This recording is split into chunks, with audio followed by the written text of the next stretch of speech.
विश्व हिंदू परिषद ने जोगी नवादा में शांतिपूर्ण ढंग से निकलवाई कावड़। पिछले साल हुआ था विवाद। मस्जिद नौमेला शरीफ स्थित दरगाह परिसर में उर्से साबरी झंडे का इश्तिहार जारी। 21 अगस्त को निकलेगा साबरी झंडे का पैदल काफिला। सपा कार्यालय बरेली पर संविधान मान स्तंभ की हुई स्थापना। सपा आंवला सांसद नीरज मौर्य रहे मुख्य अतिथि। खुशहाली सभागार में हुआ तीज महोत्सव कार्यक्रम आयोजित। प्रीति आर्य को चुना गया तीज क्वीन। और भारतीय राष्ट्रवादी समानता पार्टी ने किया विचार गोष्ठी का आयोजन। आरक्षण का लाभ को लेकर हुई चर्चा।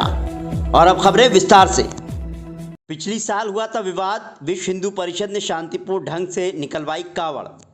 पिछले वर्ष बारादरी थाना क्षेत्र के जोगी नवादा जिस रूट से कावड़ निकालने को लेकर विवाद हुआ था, आज उसी रूट से कावड़ को निकाला गया। पूरे रूट के चप्पे चप्पे पर पुलिस मुस्तैद रही। इस रूट से 11 लोग शांतिपूर्ण ढंग से बगैर डीजे के कावड़ को लेकर निकले। कावड़िए शांतिपूर्ण ढंग से कावड़ को लेकर किसी भी तरीके का कोई कावड़ निकालने के दौरान विवाद नहीं हुआ। कावड़ निकालते वक्त विश्व हिंदू परिषद के दिव्य चतुर्वेदी संजय शुक्ला कावड़ियों के साथ साथ चले। आपको बता दें, कुछ दिन पहले विश्व हिंदू परिषद के पदाधिकारी और क्षेत्रवासियों ने कावड़ निकालने के लिए जिलाधिकारी को एक पत्र भी लिख कर दिया था।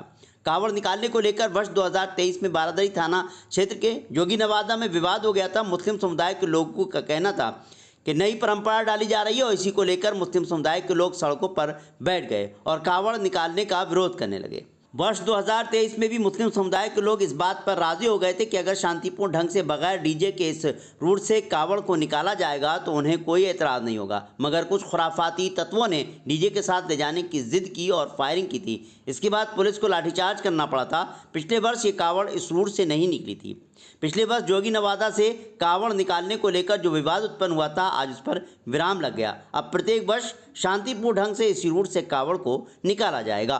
क्या है कि कोई नई परंपरा नहीं थी, पुरानी 1992 से चलकर और एक 2011 में कुछ अतत्व लोग आते हैं तो उनके द्वारा रोकी जाती है हमारी यात्रा। उसमें दोबारा और प्रशासन का सहयोग, शासन का सहयोग से और ये यात्रा पुनः दोबारा उसी मार्ग से लेकर जहाँ से 2092 से शुरू होती थी और अब तक चली आई, उसी मार्ग से होते हुए आज शंकर जी की कृपा से, भोले जी की कृपा से वो यात्रा हमने आज उसी मार्ग से होते हुए और बनखंडी नाथ बाबा के चरणों में जल अभिषेक किया। अमन का पैगाम लेकर निकलेगा साबरी झंडे का पैदल काफिला। और से साबरी झंडे का इश्तिहार अकीदतमंदों के लिए जारी। सिविल लाइन की मस्जिद नौमेला शरीफ स्थित दरगाह नासिर मियाँ परिसर पर रविवार उर्से साबिर पाक पैदल काफिले का इश्तिहार रिलीज किया गया।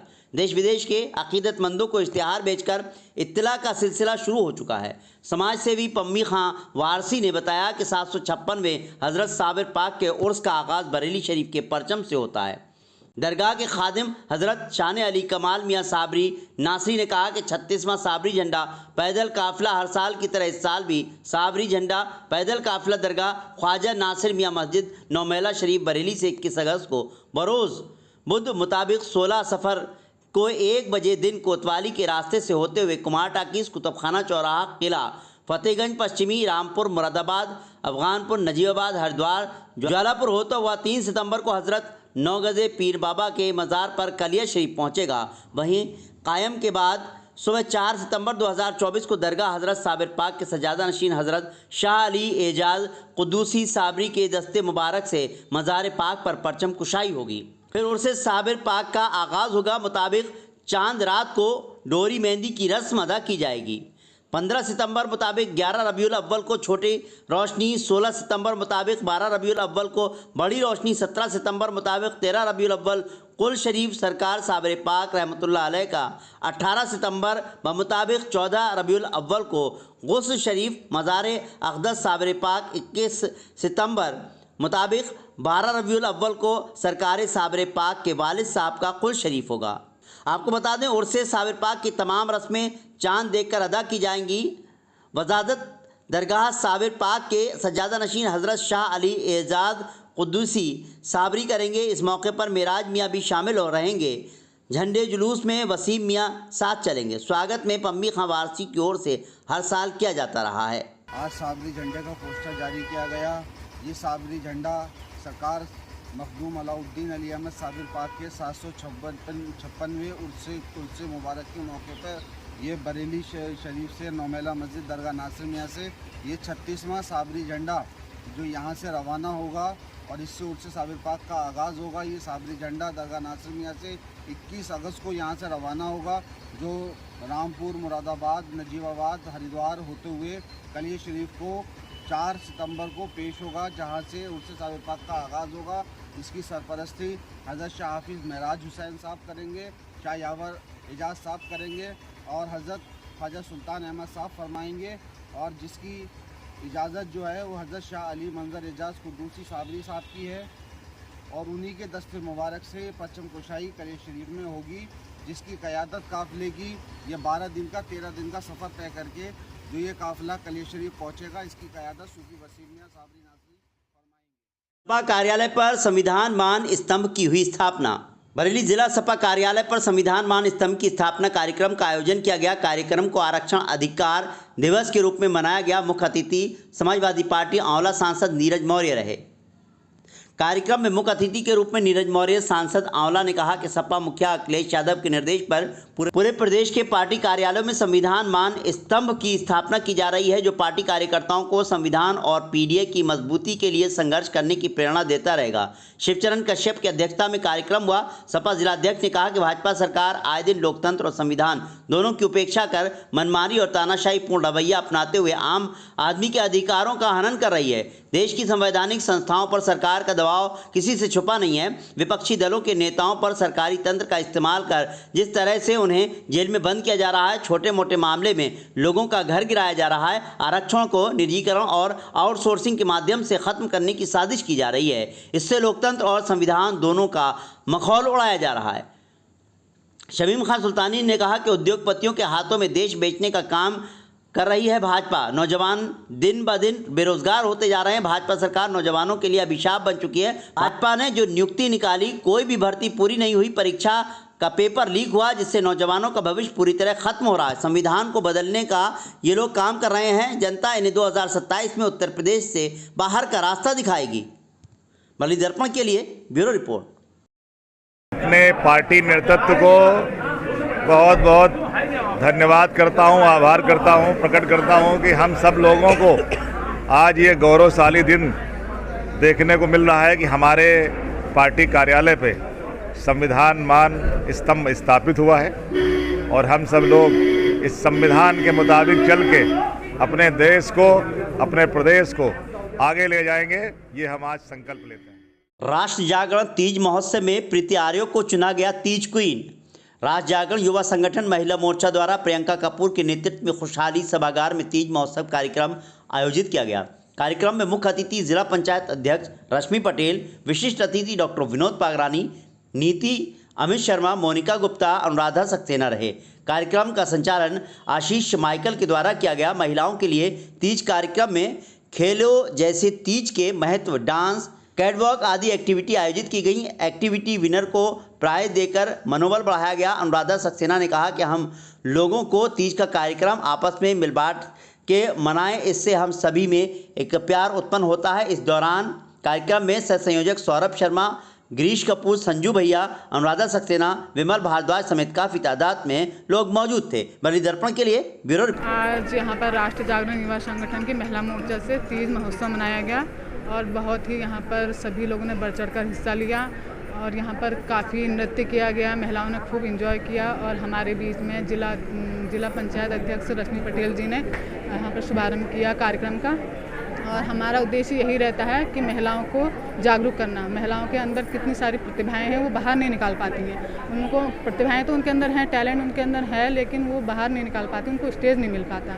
हमारी संस्था का उद्देश्य ये रहता है कि हम उनको स्टेज भी दिलवाएं, उनके जो अंदर उनकी प्रतिभा है वो बाहर निकाल के आए, उनको टैलेंट समाज के सामने उनका टैलेंट निकालें। आप सभी को श्रावण मास की हार्दिक शुभकामनाएं। हैप्पी तीज सभी के लिए, ढेर सारी शुभकामनाएं।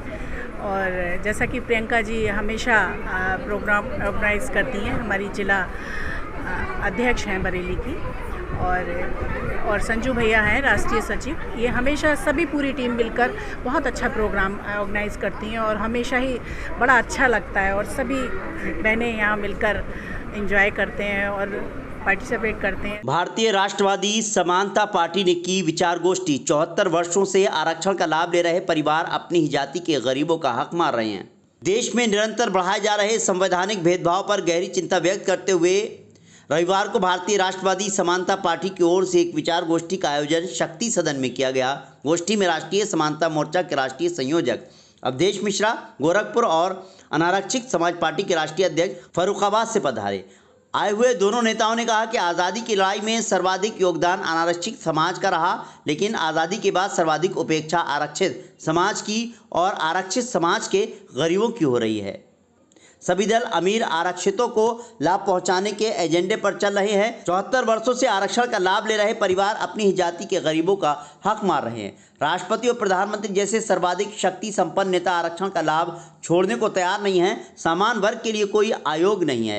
131 लोकसभा और 1250 विधानसभा क्षेत्रों के समान वर्ग के मतदाता प्रत्याशी नहीं बन सकते, जबकि लोकतंत्र में हर मतदाता को चुनाव लड़ने का अधिकार है। भारत में लोकतंत्र के नाम पर बंदरबांट चल रहा है। सरकार सुप्रीम कोर्ट के निर्णयों की भी खुली अवहेलना कर रही है। अनुसूचित जाति के आरक्षण में क्रीमी लेयर और वंचितों को आरक्षण देने का सराहनीय निर्णय माननीय सर्वोच्च न्यायालय ने दिया है, लेकिन सरकार अमीरों से डरती है, इसलिए उनकी असंवैधानिक मांगे भी मानती है और गरीबों को उनके मानवीय और लोकतांत्रिक अधिकारों से वंचित लगातार कर रही है। कांग्रेस, भाजपा, सपा, बसपा, कम्युनिस्ट वगैरह पार्टियों का एक ही स्टैंड है। आज देश की प्रगति के लिए अच्छे राष्ट्रभक्त ईमानदार नागरिकों को संगठित होने की अति आवश्यकता है, तभी कोई रास्ता देश को इस भंवर जाल से निकाल सकता है। इसीलिए राष्ट्रीय समानता मोर्चा के बैनर पर समान विचारधारा के लोग देश और समाज को बचाने निकले हैं। आगामी 20 अक्टूबर को जंतर मंतर पर एक विशाल रैली का आयोजन किया जाएगा, जिसमें देश के सभी नागरिकों को शिक्षा, रोजगार, न्याय, प्रमोशन और राजनीति में समान अवसर देने की मांग की जाएगी। आज यह देश की तीसरी विचार गोष्ठी है, जिसका विषय है यह कैसा लोकतंत्र है कि देश की 60 करोड़ जनता सिर्फ वोट देती है, लेकिन अपने क्षेत्र से चुनाव नहीं लड़ सकती। न्याय और समानता की परिभाषा कहीं दिखती नहीं है। हम न्याय और समानता की लड़ाई लड़ने के लिए यह पूरा आंदोलन चला रहे हैं। उसी के तहत आज भारतीय राष्ट्रवादी समानता पार्टी के आयोजन में बरेली में माननीय त्रिभुवन शर्मा जी के नेतृत्व में यह कार्यक्रम रखा गया है।